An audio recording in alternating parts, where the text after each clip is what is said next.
Hi everyone, I Dipali Manchanda, your सूरजमुखी welcome all of you to the Neetex channel. हम कर रहे थे जोरों शोरों से अपना chapter plant kingdom and today we have reached till the final race.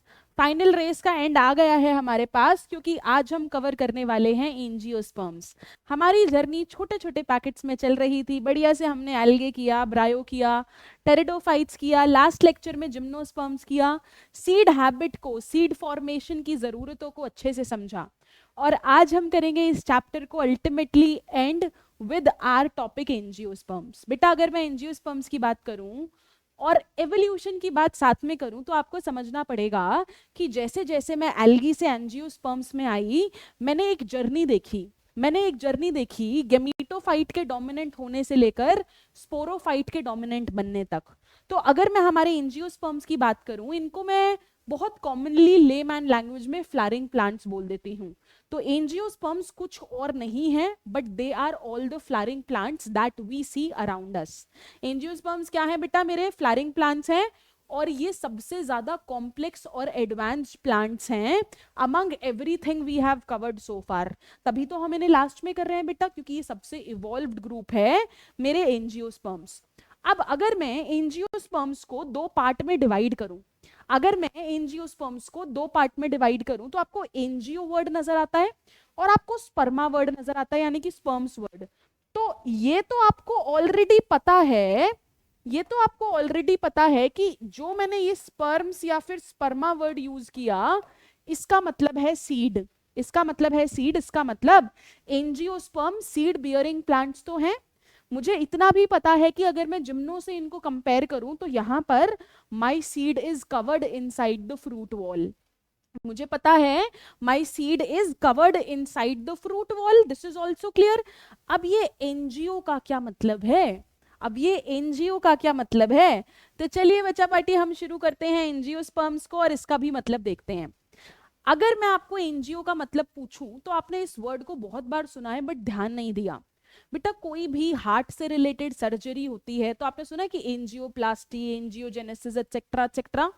तो ये जो मेरा एनजीओ वर्ड है, इसका एक्चुअली मतलब होता है वेसल्स। इसका एक्चुअली मतलब क्या होता है? वेसल। क्या मतलब होता है? वेसल। अगर मैं अपने प्लांट टिश्यूज की बात करूं, तो आपको पता है एक टिश्यू होता है जिसे मैं बोलती हूँ जाइलम, जिसे मैं क्या बोलती हूँ बेटा? जाइलम। अब मेरे जाइलम में कुछ कंपोनेंट्स रहते हैं, जैसे कि ट्रैकीड्स, वेसल्स, जाइलम पैरेन्काइमा, और लास्ट रहता है मेरा जाइलम फाइबर्स। तो जो मेरा कॉम्प्लेक्स टिश्यू है जाइलम, जो कि वाटर ट्रांसपोर्ट करता है, उसके अंदर ट्रैकीड्स, वेसल्स, जाइलम पैरेन्काइमा और जाइलम फाइबर्स रहते हैं।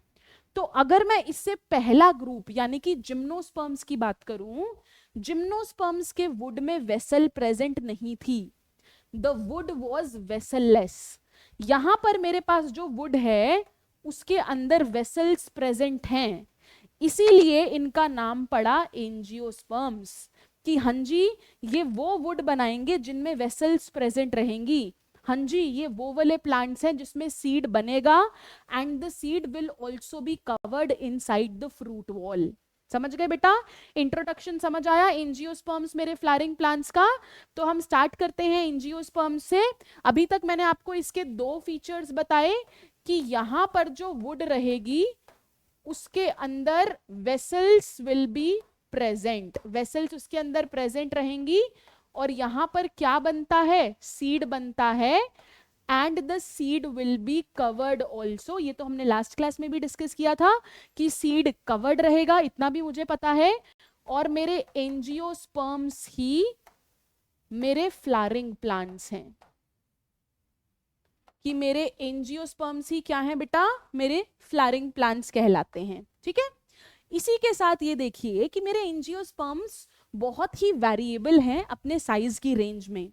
तो अगर मैं इनके रेंज इन साइज की बात करूं तो मेरा स्मॉलेस्ट एंजियोस्पर्म रहेगा बेटा जिसका नाम है वुल्फिया। स्मॉलेस्ट एंजियोस्पर्म रहेगा जिसका नाम है बेटा वुल्फिया। देखो एक हैंड पर दिखा रखा है कि ये एक बिल्कुल एक ग्रेन के समान है, एक जितना छोटा एक राई का दाना होता है, हार्डली मेरा फ्लावरिंग प्लांट, मेरा एंजियोस्पर्म्स इतना छोटा भी हो सकता है, और एक इतने बड़े पेड़ की तरह जैसे कि eucalyptus which has a height of over 100 metres. तो आप इतना समझ सकते हैं कि एंजियोस्पर्म्स की साइज रेंज कितनी ज्यादा वेरिएबल हो सकती है, वुल्फिया से लेकर यूकेलिप्टस तक। तो काफी वेरिएबल ग्रुप तो है ये मेरा। एंजियोस्पर्म के जनरल फीचर्स की बात करूं तो बेटा हम जितना भी खाना खाते हैं, जितना भी फ्रूट खाते हैं, जितना भी फ्रूट खाते हैं वो इनसे ही तो आता है। So these are the angiosperms which provide me with food, which provide the animal with fodder. मुझे फ्यूल की जरूरत हो, मेडिसिन की जरूरत हो, कुछ और कमर्शियली इंपॉर्टेंट प्रोडक्ट्स की जरूरत हो, तो वो सब के सब मुझे एंजियोस्पर्म से ही मिलता है बेटा। वो सब के सब मुझे कहां से मिलता है? एंजियोस्पर्म से ही मिलता है। हम एंजियोस्पर्म्स को दो ग्रुप्स में डिवाइड करते हैं, एक डाइकॉट्स और एक मोनोकॉट्स। एक डाइकॉट्स और एक मोनोकॉट्स। किस में डिवाइड करते हैं बेटा? डाइकॉट्स और हमारे मोनोकॉट्स। इस चीज को मैं यहां से आपको लिखकर बताऊंगी कि बेटा अगर मैंने अपने एंजियोस्पर्म्स की बात की, अगर मैंने अपने एंजियोस्पर्म्स की बात की तो मैंने उन्हें डिवाइड कर दिया, एक तो डाइकॉट प्लांट्स में। किस में डिवाइड किया? एक डाइकॉट प्लांट्स में, और एक मैंने डिवाइड किया इनको मेरे मोनोकॉट प्लांट्स के अंदर। किसके अंदर डिवाइड किया मैंने? डाइकॉट प्लांट के अंदर और मोनोकॉट प्लांट के अंदर। किस में डिवाइड किया? डाइकॉट प्लांट में और मोनोकॉट प्लांट में। अब डाइकॉट से क्या पता लगता है? That these plants have 2 cotyledons. These plants have what, everyone? They have 2 cotyledons. What are cotyledons? Cotyledons are food laden structures, मतलब कि खाने से भरे हुए स्ट्रक्चर्स रहते हैं cotyledons। अगर मैं मोनोकॉट प्लांट्स की बात करूं तो they have one single cotyledon। कितने cotyledon ये रहेंगे? यहाँ पर एक cotyledon रहेंगे बेटा। when I am talking about the dicots, then dicots show reticulate venation। क्या दिखाते हैं डाइकॉट्स? रेटिक्यूलेट वेनेशन दिखाते हैं। सपोज बेटा ये मेरी लीफ है, इसके ऊपर जो वेन्स और वेनलेट्स हैं वो एक कंप्लीट नेटवर्क बनाएंगे। जो वेन्स और वेनलेट्स है बेटा वो क्या बनाएंगे? एक कंप्लीट नेटवर्क बनाएंगे, उसे हम बोलते हैं रेटिक्यूलेट वेनेशन। और मेरे मोनोकॉट्स क्या शो करते हैं? दे शो पैरेलल वेनेशन। क्या शो करते हैं ये पैरेलल वेनेशन? कि अगर ये मेरी लीफ है तो इसमें कोई मेजर या माइनर वेन नहीं है, सारे वेन्स पैरेलल रन कर रहे हैं, ये रहता है मेरा पैरेलल वेनेशन। बेटा इनका मोनोकॉट्स का एग्जाम्पल रहता है मेरा ग्रासेस हो जाएगा, मेरे स्पेसिफिकली सीरियल्स हो जाएंगे। जैसे अगर मैं वीट की बात करूं, जैसे अगर मैं राइस की बात करूं तो वो मेरे मोनोकॉट के अंदर आ जाएंगे। यहां अगर मैं डाइकॉट की बात करूं तो बेटा बीन, पी, राजमा बाजमा बेटा ये सब मेरे किसके एग्जाम्पल हो जाएंगे? डाइकॉट्स के एग्जाम्पल हो जाएंगे। ठीक है, तो मैंने बोला मैंने एंजियोस्पर्म्स को डाइकॉट्स और मोनोकॉट्स में तो डिवाइड कर दिया। अब उसके बाद मैं आपको एक और चीज बता दूं कि एनसीईआरटी में चीजें बहुत ही लिमिटेड दी हुई हैं, और इसके अलावा डाइकॉट्स का या सॉरी एंजियोस्पर्म्स का एक फीचर दिया हुआ है, that their characteristic feature is double fertilization. कि मेरे एंजियोस्पर्म्स का कैरेक्टरिस्टिक फीचर है डबल फर्टिलाइजेशन, बट उन्होंने डबल फर्टिलाइजेशन को यहां पर एक्सप्लेन नहीं किया। तो बेटा डबल फर्टिलाइजेशन का जो एक्सप्लेनेशन है आपके एनसीईआरटी के अकॉर्डिंग, वो आपको पता है कहां मिलेगा? वो आपको मिलेगा आपके क्लास 12th के जो आपको बॉटनी का पहला चैप्टर मिलेगा, sexual reproduction in flowering plants. जो आपका चैप्टर रहेगा sexual reproduction in flowering plants, उसमें इसको एकदम डिटेल में बताया है और हर चीज को लेकिन कई बार जब आप कोई नीट बेस्ड पेपर देखोगे तो नीट बेस्ड पेपर में एग्जामिनर क्या कंसिडर करता है कि बच्चे ने 11th और 12th कर रखी है, ही डजंट सी कि उसने अभी 11th की है, उसे 12th में आना है या क्या। तो वो पेपर को एक ही नीट के पर्सपेक्टिव से कि आपको 11th 12th दोनों आती है इस पर्सपेक्टिव से बनाता है। तो इसीलिए मैं आपको डिटेल में थोड़ा एक्सप्लेन करूंगी कि डबल फर्टिलाइजेशन है क्या।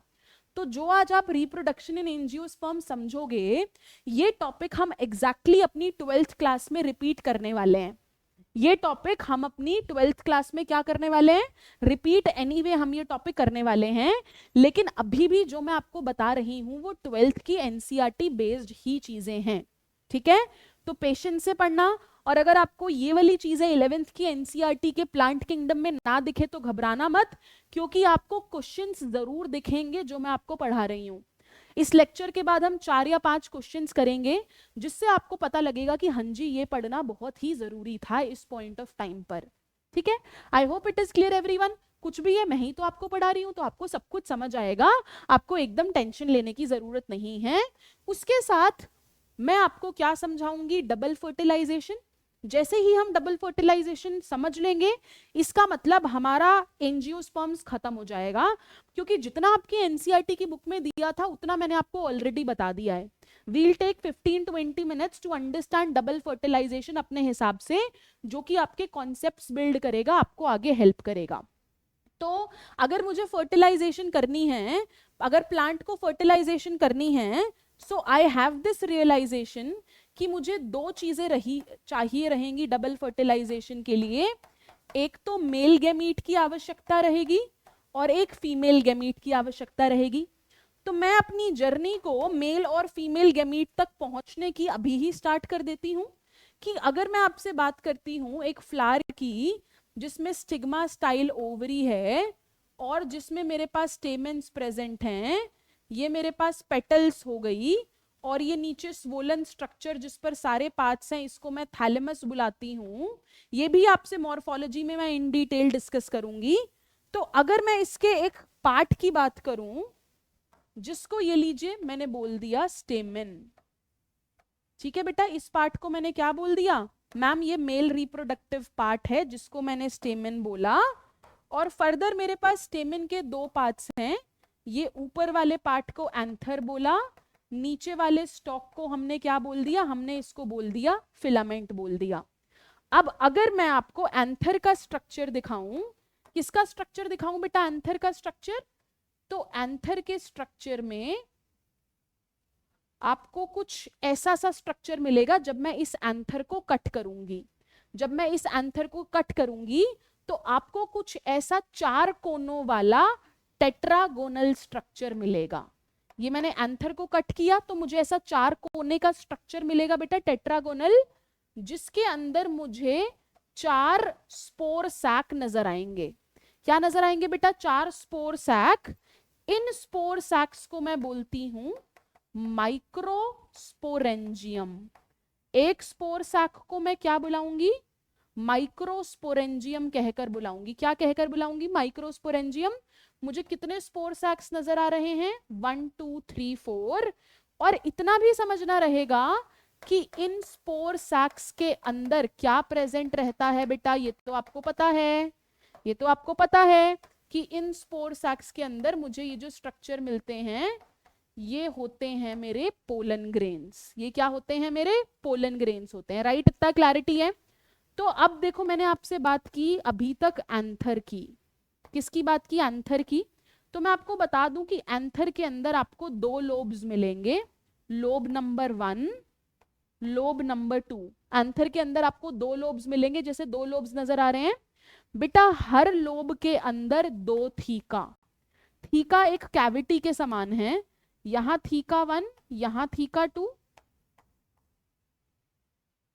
यहां थीका 1, यहां थीका 2। तो आपने देखा कि हर एक लोब में कितने थीका है, 2 थीका, टोटल 4 कैविटीज, जो कि आपको 4 माइक्रोस्पोरेंजियम की फॉर्म में नजर आ रही हैं। इसीलिए मैं बोलती हूं that my anther is bilobed and dithecous. Dithecous का मतलब है पर लोब 2 थीका प्रेजेंट है। डायथीकस का मतलब है कि पर लोब अगर मैं काउंट करूं तो मेरे पास कितने थीका प्रेजेंट है, 2 theca. And it is a tetragonal structure, क्योंकि टोटल 4 स्पोर सैक्स हो गए। It is a tetragonal structure. इतना क्लियर है सब लोगों को? अब अगर मैं आपके लिए यही स्ट्रक्चर फिर से ड्रॉ कर दूं, 1 2 3 और 4, सपोज मैंने इसके अंदर और लेयर बना दी,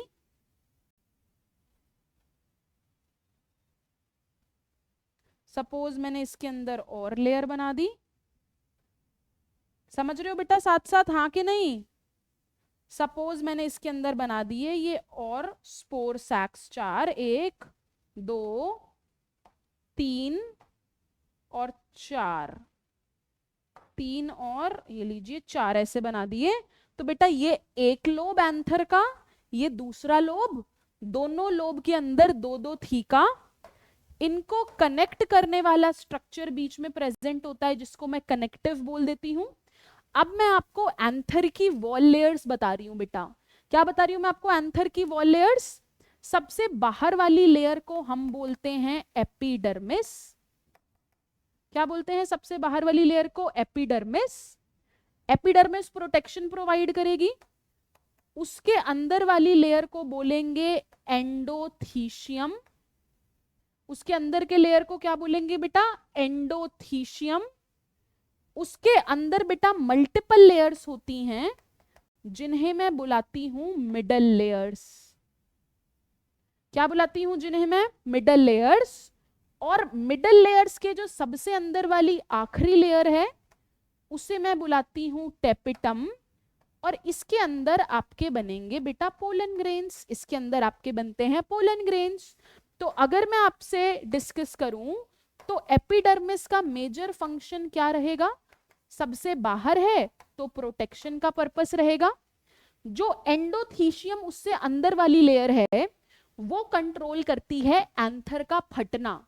बेटा एंथर डिहाइस करता है तभी तो पोलन ग्रेन्स रिलीज होते हैं। So endothecium helps in dehiscence of anther. Dehiscence मतलब एंथर का फटना, to release the pollen grains. क्योंकि एंथर फटेगा तभी तो पोलन ग्रेन्स रिलीज होंगे।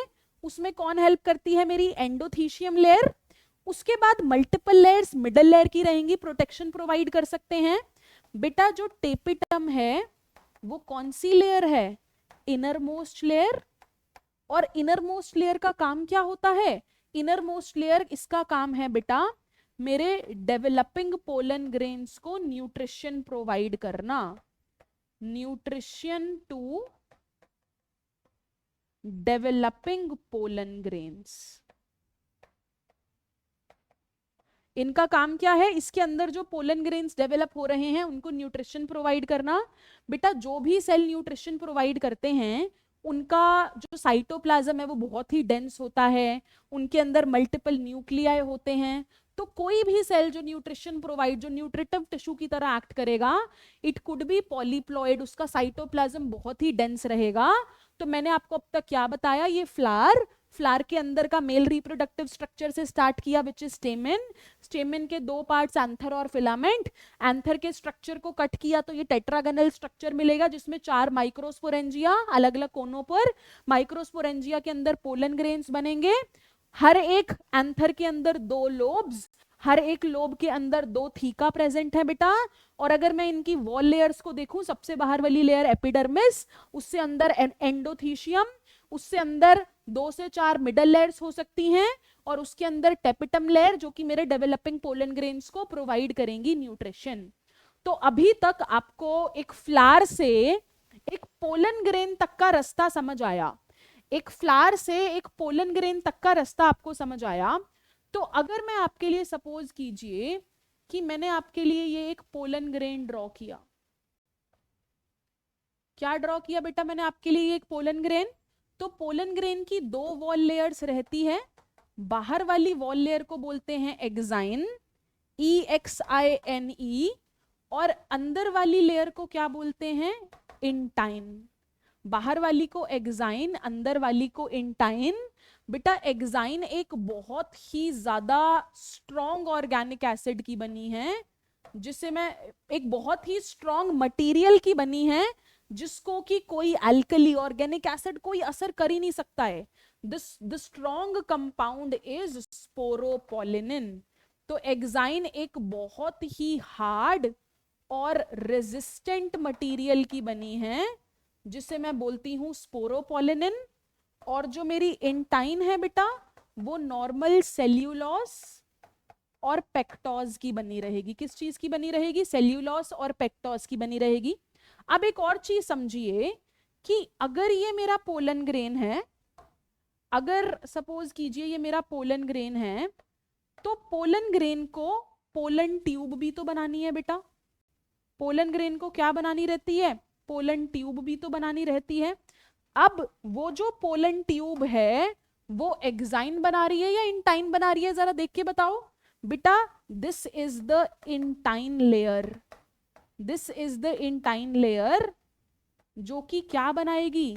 जो कि मेरी पोलन ट्यूब बनाएगी।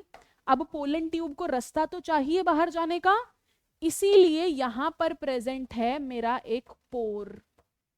इसीलिए आपको यहां पर एक जर्म पोर मिलता है, जिससे कि आपकी पोलन ट्यूब बाहर आ सके, जिससे कि आपकी पोलन ट्यूब बाहर आ सके। तो ये बाहर की लेयर एक्साइन, इंटाइन ने पोलन ट्यूब बनाई, और बेटा मेरे को पोलन ग्रेन के अंदर 2 मेल गैमीट्स मिलते हैं। कितने मेल गैमीट्स मिलते हैं मेरे को एक पोलन ग्रेन के अंदर? 2 मेल गैमीट्स मिलते हैं। कितने? 2। कैसे आए मैं उस 2 नंबर पे वो भी बताऊंगी, बट इतना समझिए कि जो पोलन ग्रेन है, pollen grain is not the male gamete. Pollen grain खुद मेल गैमीट नहीं है, पोलन ग्रेन के अंदर मेल गैमीट प्रेजेंट है। तो जो मेरा पोलन ग्रेन है उसे मैं बोलती हूं it is the male gametophyte. Pollen grain क्या है बेटा? मेल गैमीटोफाइट है, मतलब it is the male gamete carrying structure. Male gamete को कैरी करने वाला स्ट्रक्चर है पोलन ग्रेन। पोलन ग्रेन खुद मेल गैमीट नहीं है, उसके अंदर 2 मेल गैमीट्स प्रेजेंट हैं, उसके अंदर 2 मेल गैमीट्स प्रेजेंट हैं। इतना समझे बेटा? आई होप इतना आप लोगों को क्लियर है। ठीक है, आई होप इतना आप लोगों को क्लियर है कि पोलन ग्रेन मेरे मेल गैमीटोफाइट हैं, जिसके अंदर मेरे 2 मेल गैमीट्स बनते हैं। ठीक है बेटा, अगर मैं आपसे बात कर रही थी, ये लीजिए एक माइक्रोस्पोरेंजियम की, मेल स्पोर साक आपने आंथर के अंदर देखा, तो इसके अंदर पहले जो सेल्स होते हैं उनको हम बोलते हैं माइक्रोस्पोर मदर सेल्स। क्या बुलाते हैं हम उन सेल्स को? Microspore mother cells. और मदर सेल्स मेरे डिप्लॉयड रहते हैं बेटा। मदर सेल्स क्या रहते हैं मेरे? डिप्लॉयड। अब इन माइक्रोस्पोर मदर सेल्स में मियोसिस होती है। मियोसिस आप सबको पता है रिडक्शन डिवीजन है, जिससे कि नंबर आधा हो जाता है। तो माइक्रोस्पोर मदर सेल्स के रिडक्शन डिवीजन से मेरे को 4 माइक्रोस्पोर्स मिलेंगे। क्या मिलेंगे? 4 माइक्रोस्पोर्स, जो कि हेप्लॉइड यानी कि N रहेंगे। बेटा यही माइक्रोस्पोर्स हैं जो कि मच्योर होकर मुझे 4 पोलन ग्रेन्स देंगे। क्या देंगे बेटा? यही माइक्रोस्पोर्स मेरे को मच्योर होकर 4 पोलन ग्रेन्स देंगे। क्या देंगे? 4 पोलन ग्रेन्स। तो एक मियोसिस से कितने पोलन ग्रेन्स मिले? 4 पोलन ग्रेन्स। अब बेटा ये जो मेरा पोलन ग्रेन बना था, ये जो मेरा पोलन ग्रेन बना था, अगर मैं इसके अंदर का स्ट्रक्चर आपको बनाकर दिखाऊं कि मेरा जो एक पोलन ग्रेन है, ये लीजिए मैंने ये बनाया,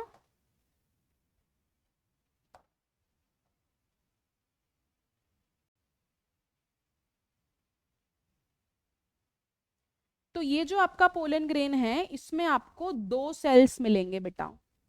इसमें एसिमेट्रिक डिवीजन हुई है, अनइक्वल डिवीजन हुई है। अनइक्वल डिवीजन की वजह से एक ऊपर वाला सेल बना जिसके न्यूक्लियस की शेप भी इर्रेग्युलर है, एक नीचे वाला स्पिंडल शेप, ये जो शेप है बेटा ये स्पिंडल शेप है, नीचे एक स्पिंडल शेप सेल मिला जिसके न्यूक्लियस की शेप भी स्पिंडल शेप है, जिसके न्यूक्लियस के शेप भी स्पिंडल शेप है। तो ये जो ऊपर वाला सेल है बेटा, ये जो ऊपर वाला सेल है, इस सेल का नाम है वेजिटेटिव सेल। क्या नाम है इस सेल का बेटा? Vegetative cell. नीचे वाले सेल का नाम है जनरेटिव सेल। नीचे वाले सेल का क्या नाम है? Generative cell. बेटा पोलन ग्रेन मेरे हेप्लॉइड स्ट्रक्चर हैं, ये इसके अंदर के ही सेल्स हैं, तो ये दोनों भी हेप्लॉइड ही रहेंगे, ये दोनों भी हेप्लॉइड रहेंगे। अब आपको जानना रहेगा कि ये जो वेजिटेटिव सेल है, बड़ा सेल, इसका काम है न्यूट्रिशन प्रोवाइड करना, इसका काम है न्यूट्रिशन प्रोवाइड करना, और मेरा जनरेटिव सेल माइटोसिस दिखाते हुए 2 मेल गैमीट्स में हो जाएगा कन्वर्ट। मेल गैमीट नंबर 1 ये भी हेप्लॉइड, मेल गैमीट नंबर 2 ये भी हेप्लॉइड। तो हुआ क्या? आप समझ पा रहे हो कि हुआ क्या? फिर से देखो कहानी। फ्लावर, स्टेमेन, एंथर, एंथर के अंदर 4 स्पोर सैक्स, इस स्पोर सैक के अंदर माइक्रोस्पोर मदर सेल, मियोसिस से 4 माइक्रोस्पोर्स बने, 4 माइक्रोस्पोर्स ने मच्योर करके 4 पोलन ग्रेन्स बनाए। हर एक पोलन ग्रेन का स्ट्रक्चर ऐसा जिसके अंदर एक वेजिटेटिव सेल, एक जनरेटिव सेल, एक मियोसिस, और उसके बाद एक और माइटोसिस हुई जिससे जनरेटिव सेल ने डिवाइड करके बना दिए 2 मेल गैमीट।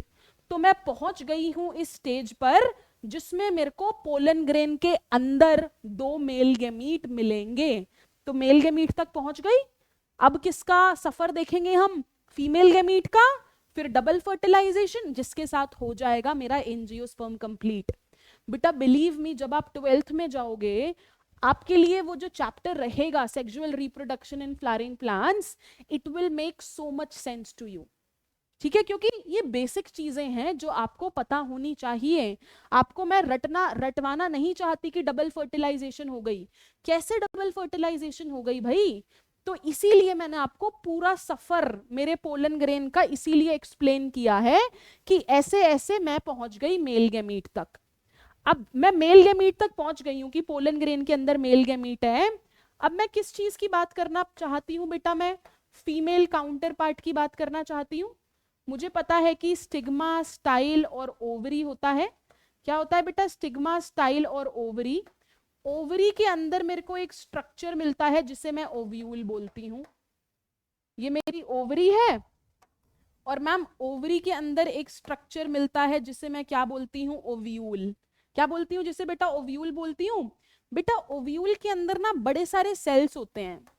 ओव्यूल के अंदर बड़े सारे सेल्स होते हैं एक टिश्यू के, जिसे मैं बोलती हूँ न्यूसेलस, जिसे मैं बोलती हूँ न्यूसेलस। ओवरी के अंदर एक टिश्यू होता है, सॉरी ओव्यूल के अंदर एक टिश्यू होता है जिसे मैंने बोला न्यूसेलस, NUCELLUS। मैं फिर से लिख देती हूँ आपके लिए। उस टिश्यू का नाम है न्यूसेलस। क्या नाम है? न्यूसेलस। बेटा न्यूसेलस का एक सेल एक्ट करता है मेगास्पोर मदर सेल की तरह। कैसे एक्ट करता है? मेगास्पोर मदर सेल की तरह, जो कि डिप्लॉयड है। ठीक है, कैसा एक्ट करेगा? मेगास्पोर मदर सेल की तरह। अब मेगास्पोर मदर सेल में फिर से होगी मियोसिस यानी कि रिडक्शन डिवीजन, और मुझे मिलेंगे 4 मेगास्पोर्स। क्या मिलेंगे बेटा मेरे को? 4 मेगास्पोर्स। कितने मेगास्पोर्स मिलेंगे मेरे को? याद बताओ फिर से।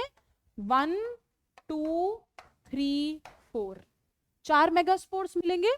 बेटा इन 4 मेगास्पोर्स में से 3 मेगास्पोर्स आर नॉन फंक्शनल। 3 कितने रहते हैं? Non functional. इसीलिए ये क्या कर जाते हैं? डीजेनरेट कर जाते हैं। नॉन फंक्शनल है तो डीजेनरेट कर जाएंगे। और एक रहेगा मेरा फंक्शनल मेगास्पोर, एक क्या रहेगा बेटा मेरा, फंक्शनल मेगास्पोर रहेगा। तो सपोज कीजिए अब ये मेरा हाईलाइटेड पॉइंट है कि ये मेरा फंक्शनल मेगास्पोर है। मैंने आपको बताया कि ओव्यूल के अंदर एक टिश्यू है न्यूसेलस, जिसका हर एक सेल मेगास्पोर मदर सेल की तरह एक्ट कर सकता है। एक मेगास्पोर मदर सेल में मियोसिस हुई, क्या बने 4 मेगास्पोर्स, उसमें से 3 कर गए डीजेनरेट। जो एक फंक्शनल मेगास्पोर है वो मैंने आपके लिए सपोज कीजिए यहां बना दिया। ये मैंने आपके लिए क्या बना दिया बेटा, सपोज करो, ये मैंने आपके लिए बना दिया है फंक्शनल मेगास्पोर। मेरे साथ साथ बोलो, क्या बना दिया मैंने, फंक्शनल मेगास्पोर बना दिया। बेटा इसके अंदर अब मेरे पास होंगी 3 डिविजन्स, एक न्यूक्लियस से 2 न्यूक्लियस, 2 न्यूक्लियस से 4 न्यूक्लियस, और 4 न्यूक्लियस से मेरे को क्या मिलेंगे, 4 न्यूक्लियस से मेरे को मिलेंगे 8 न्यूक्लियस। तो ये कितनी डिविजन्स हुई पहले तो ये बताइए मुझे, नंबर 1, नंबर 2, नंबर 3। बेटा ऐसी डिवीजन जिसमें मेरा न्यूक्लियस डिवाइड कर रहा है, सेल अभी डिवाइड नहीं कर रहा, ऐसी डिविजन्स को हम बोलते हैं फ्री न्यूक्लियर डिवीजन। क्या बोलते हैं, फ्री न्यूक्लियर डिवीजन।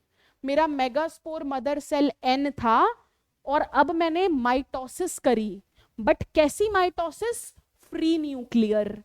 कितनी माइटोसिस, 3 माइटोसिस। ऐसी माइटोसिस फिर से सुनिए जिसके अंदर सिर्फ न्यूक्लियस मल्टीप्लाई करते जाते हैं, सेल डिवाइड नहीं होता, उन्हें हम बोलते हैं फ्री न्यूक्लियर माइटोसिस। क्या बोलते हैं बेटा उसे, फ्री न्यूक्लियर माइटोसिस। कितनी फ्री न्यूक्लियर माइटोसिस हुई बेटा, 3 बार माइटोसिस हुई। एक न्यूक्लियस से कितने न्यूक्लियस बन गए, 8 न्यूक्लियस।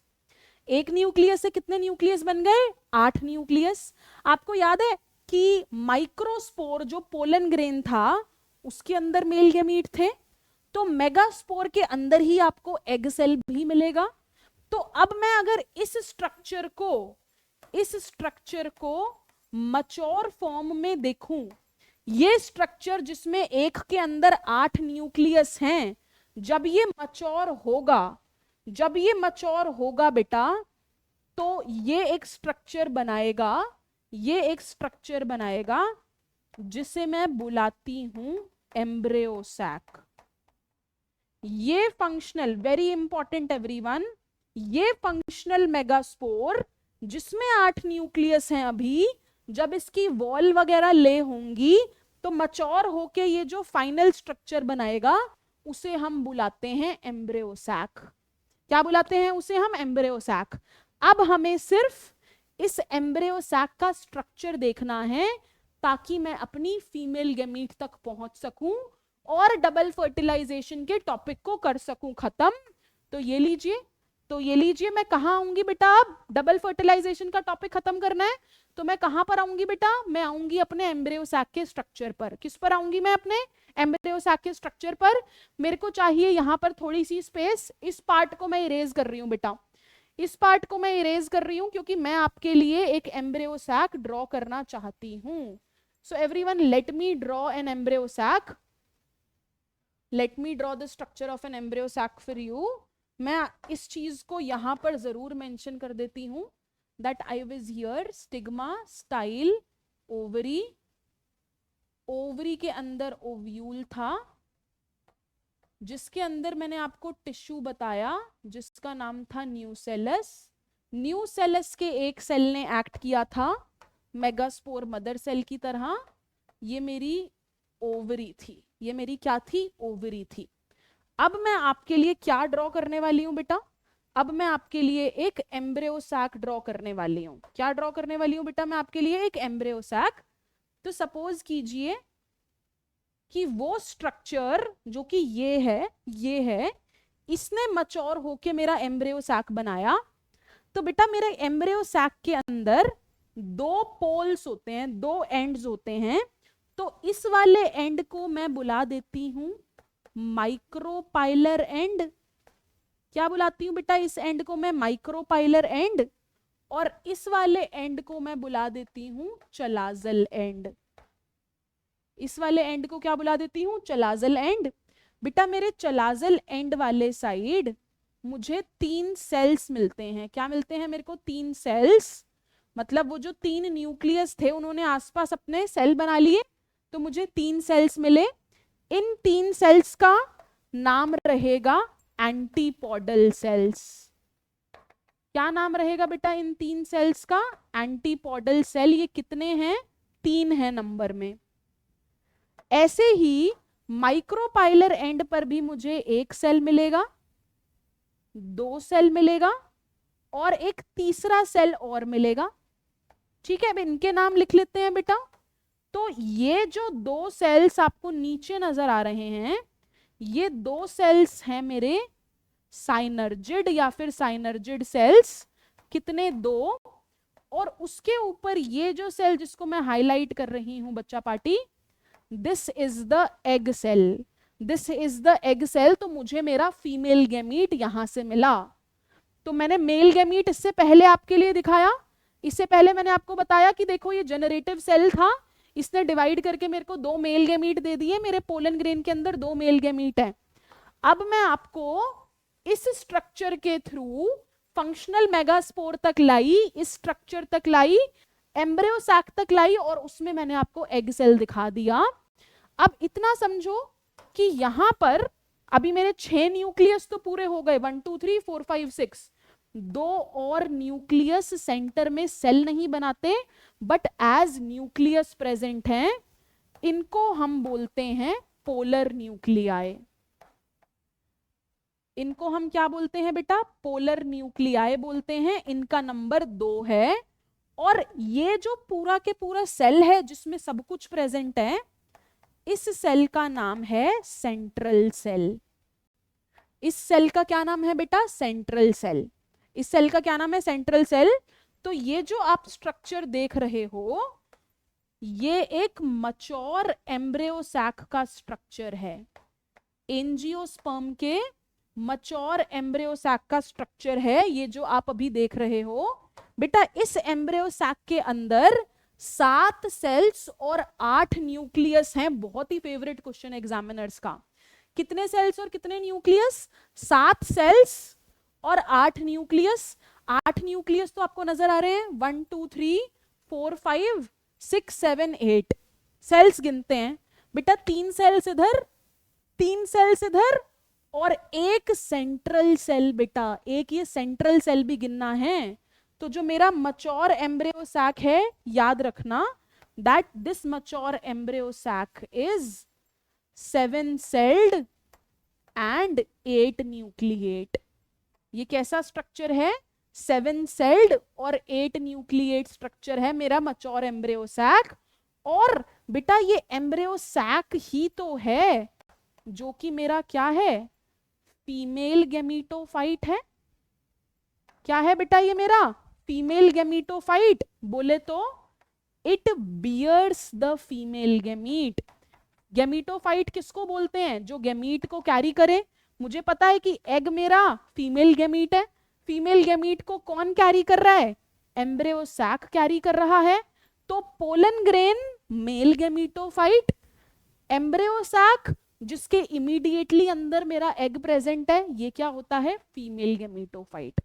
ये क्या होता है, फीमेल गैमीटोफाइट। अब आपको समझ आ गया कि मैं यहां अपने पोलन ग्रेन के अंदर माइक्रोस्पोर्स बनने के बाद मेल गैमीट तक पहुंच गई। कहां तक पहुंच गई, मेल गैमीट तक। फीमेल पोर्शन में मैं मेगास्पोर, फंक्शनल मेगास्पोर से एम्ब्रियो सैक बनाकर फीमेल गैमीट यानी कि एग तक पहुंच गई।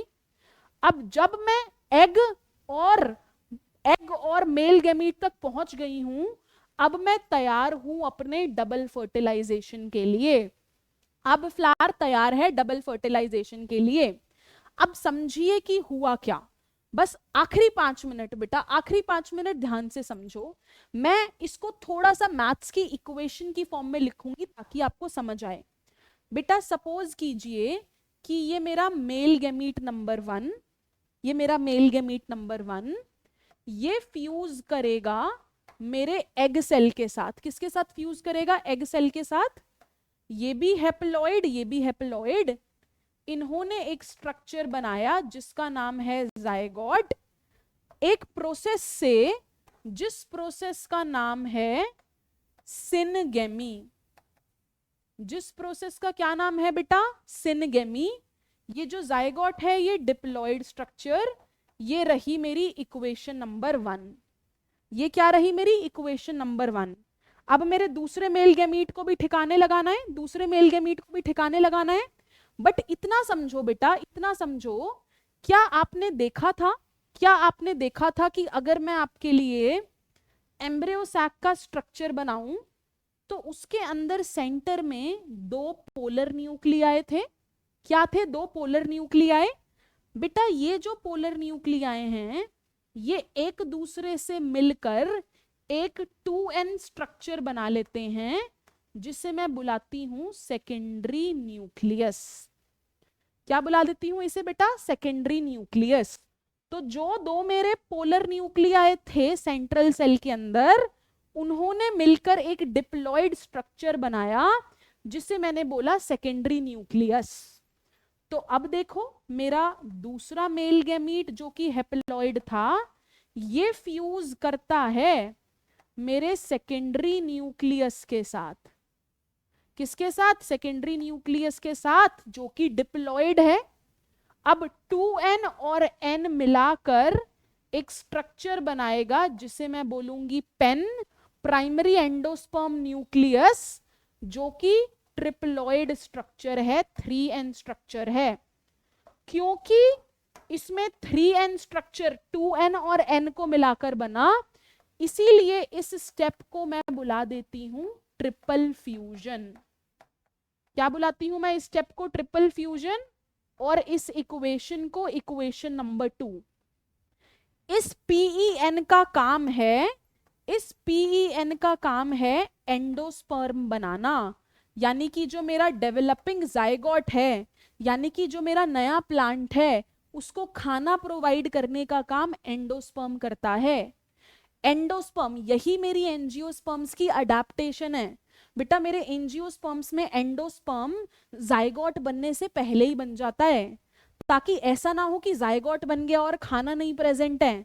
तभी तो एंजियोस्पर्म्स इतने कॉम्प्लेक्स, इतने एडवांस्ड हैं, क्योंकि उनके पास एंडोस्पर्म की फॉर्म में, खाने की फॉर्म में सिक्योरिटी है। तो ये एंडोस्पर्म क्या है? खाना प्रोवाइड करेंगे जायगोट को। क्योंकि मेरे 2 मेल गैमीट्स को ठिकाने लगाने में मुझे 2 स्टेप्स लगे, सिनगेमी और ट्रिपल फ्यूजन। इसीलिए इक्वेशन नंबर 1, इक्वेशन नंबर 2 को मिलाते हुए मैं बुला देती हूं इसे डबल फर्टिलाइजेशन, जो कि मेरा एक्सट्रीमली एक्सट्रीमली इंपॉर्टेंट और स्पेसिफिक फीचर है सिर्फ और सिर्फ एंजियोस्पर्म्स का, जो आपको कहीं भी नहीं मिलेगा। मेरा एक मेल गैमीट जायगोट बनाएगा जिस प्रोसेस को सिनगेमी बोला, दूसरा मेल गैमीट एंडोस्पर्म बनाएगा जिसे ट्रिपल फ्यूजन बोला। इन दोनों को मिला के बोला डबल फर्टिलाइजेशन, जो कि मेरा एंजियोस्पर्म्स का सबसे कैरेक्टरिस्टिक फीचर है।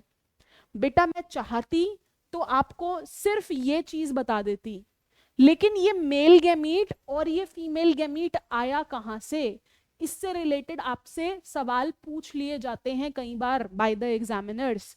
इसीलिए मैंने आपको प्रिसाइज से प्रिसाइज फॉर्म में बताया कि मेरे एम्ब्रियो सैक के अंदर फीमेल गैमीट यानी कि एग बना, और पोलन ग्रेन के अंदर मेल गैमीट बने जनरेटिव सेल के डिवाइड होने से, जिससे हो जाता है मेरा एंजियोस्पर्म्स का टॉपिक एकदम डिटेल में बढ़िया से खत्म।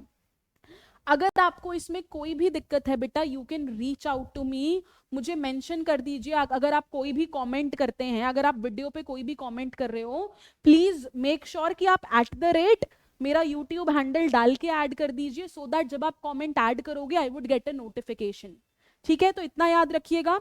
कोई भी कंफ्यूजन है, I am here to clear that out. मैंने अपनी तरफ से बहुत ही क्लियरली चीजों को समझाया है so that it make sense to you. इसके साथ I want to make sure कि आपको समझ आया, तो जल्दी से मेरे 4 क्वेश्चंस के जवाब दे दो ताकि आई वुड नो कि all of you understood it. In angio an angiosperm is different from a gymnosperm, ध्यान से पढ़ो, एक एंजियोस्पर्म एक जिम्नोस्पर्म से अलग है in the absence of, in the absence of, English की लैंग्वेज का खेल है बेटा सारा, जल्दी से बताओ, एक एंजियोस्पर्म जिम्नोस्पर्म से अलग है in the absence of, answer बताओ एबीसीडी, आंसर बताओ एबीसीडी, बेटा the answer is naked ovule, gymnosperm के अंदर नेकेड ओव्यूल है, एंजियो में नेकेड ओव्यूल नहीं है because the seed is covered, यही बताया, क्वेश्चन पढ़ो, एंजियोस्पर्म डिफरेंट है जिम्नोस्पर्म से इन द एब्सेंस ऑफ, बोले तो कि एंजियो में क्या प्रेजेंट नहीं है, एंजियो में क्या प्रेजेंट नहीं है, नेकेड ओव्यूल प्रेजेंट नहीं है, इसीलिए ये आंसर था, बहुत अच्छे से वर्ड को इन्होंने फ्लिप किया है, बहुत अच्छे से वर्ड को फ्लिप किया है बेटा, ठीक है। सेकंड क्वेश्चन की तरफ चलते हैं, Wolffia is a member of, very easy question, Wolffia किसका मेंबर है, वुल्फिया यूकेलिप्टस, बताया भैया आज ही, वेरी गुड, एंजियोस्पर्म का member, question number 3, in angiosperms, ये बताइए बेटा, तो आपकी अंडरस्टैंडिंग देखते हैं थोड़ा सा, हम एंजियोस्पर्म्स पे आ गए हैं, मैं आपको हर एक चीज में लाइफ साइकिल बताते हुए आई हूं कि लाइफ साइकिल कैसे होती है कैसे नहीं होती है, राइट। तो एंजियोस्पर्म्स के अंदर sporophyte is dependent on the gametophyte, gametophyte is dependent on the sporophyte, both are independent और देयर इज नो गेमीटोफाइट, क्या लगता है बेटा आपको आंसर क्या रहेगा, आंसर देखते हैं, gametophyte is dependent on the sporophyte, ये तो मुझे पता ही है कि एंजियोस्पर्म्स के अंदर मेरी जो मेन प्लांट बॉडी थी, मेरी जो मेन प्लांट बॉडी थी वो क्या थी, स्पोरोफिटिक थी, क्या थी, स्पोरोफिटिक यानी कि 2n थी, क्या थी, स्पोरोफिटिक यानी कि 2n थी, और मेरे गेमीटोफाइट के नाम पर मेरे पास क्या प्रेजेंट है बताओ, गेमीटोफाइट के नाम पर मेरे पास एक तो पोलन ग्रेन था और एक एम्ब्रियो सैक था। अब आप बताओ कि ये पोलन ग्रेन और एम्ब्रियो सैक क्या अपने आप इंडिपेंडेंटली रह सकते हैं कि नहीं रह सकते, बेटा ये इंडिपेंडेंटली नहीं रह सकते, ये तो एकदम स्पोरोफाइट पर डिपेंडेंट है, तभी तो इनकी लाइफ साइकिल भी कैसी होगी, डिप्लॉन्टिक यानी कि 2n होगी जिम्नोस्पर्म्स की तरह, तभी तो इनकी लाइफ साइकिल भी डिप्लॉन्टिक होगी, ठीक है बेटा, इज इट मेकिंग सेंस। अच्छा मेरे को आपसे एक और चीज भी पूछनी है, लास्ट क्वेश्चन के बाद पूछती हूँ, ये देखो, at the time of entering embryo sac pollen tube के अंदर क्या प्रेजेंट रहेगा, एक मेल गैमीट, 2 मेल गैमीट, 3 या 4 मेल गैमीट, ये तो भाई सब आपको आना चाहिए, मेरे 2 मेल गैमीट्स रहेंगे। इसके साथ मैंने बोला कि हमारा भाई क्लास ओवर हो गई, हमारे गोल्स क्लियर हैं, बिकॉज आई बिलीव कि आप बहुत अच्छे से पढ़ रहे हो, but I want to ask you one thing everyone, कि जैसे मैंने आपको algae bryo pterido gymno angio करा दिया है, अब तो इसके बाद जो आपका नेक्स्ट लास्ट टॉपिक रहता है जिसमें हम लाइफ साइकिल्स देखते हैं, ऑल्टरनेशन ऑफ जनरेशन देखते हैं, वैसे तो मैंने आपको क्लियरली ऑल्टरनेशन ऑफ जनरेशन सारे के सारे सब टॉपिक्स में करा दी हैं, but do you want me to repeat that again, कि मैं वो साइकिल्स वाला पेज एक और बार फिर से आपको पढ़ाऊं, कंक्लूजन दूं कि एल्गे में देखो ये था, ब्रायो में ये था, टेरिडो में ये, और जिम्नो एंजियो में ये, कि देखो इसमें लाइफ साइकिल हैप्लॉन्टिक, इसमें ये, so do you want me to do that और you understood it this wise, ठीक है, एक बार मेरे को जरूर बताना कमेंट बॉक्स में ये चीज कि do you want me to do the life cycles after this, जो बिल्कुल लास्ट पेज है आपके एनसीईआरटी का, या आपको समझ आ गया, क्योंकि मैंने कंसेप्चुअल पार्ट पूरा के पूरा आपके टॉपिक्स में कवर किया है, मुझे जरूर बताना कमेंट बॉक्स में, आई एम रिपीटिंग दैट। इसके साथ फ्री माइंड से मैं अपनी क्लास खत्म करती हूँ। एंजियोस्पर्म्स बेटा मैंने बहुत बढ़िया से पढ़ाया, एक बार बहुत ध्यान से पेशेंस वाले माइंड से स्पॉन्ज की तरह पढ़ना, जब मैंने बोल दिया स्पॉन्ज की तरह पढ़ना तो उस तरह तरीके से ही पढ़ना है, अगर आप पढ़ चुके हो तो आई होप आपको समझ आया, कोई भी दिक्कत हो तो प्लीज कमेंट कर दीजिए, नीटेक्स को लाइक शेयर सब्सक्राइब करना मत भूलिएगा, वीडियो को शेयर करना, और मुझसे जल्दी जल्दी नेक्स्ट सेशन में मिलना, जल्दी जल्दी हम और लाइव्स का नंबर बढ़ाएंगे ताकि मैं अपने बच्चों से एक्चुअली और ज्यादा इंटरैक्ट कर पाऊं। Thank you so much everyone, I hope you like the lecture, thank you.